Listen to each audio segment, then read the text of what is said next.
এইটা নাকি কঠিন রোগে ধরলে সারে না, যারে দেখা হইলাম রোগী সে তো বোঝে না।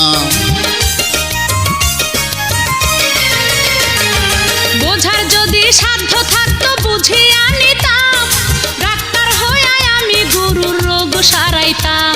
আমি নষ্ট মনে নষ্ট চোখে দেখি তোমাকে, মন আমার কি চাই বুঝাই কেমনে। আপনি গুরু আমি শিষ্য, বুদ্ধি আমার কম, আপনি বুঝাইয়া দিলে বুঝিতে সক্ষম।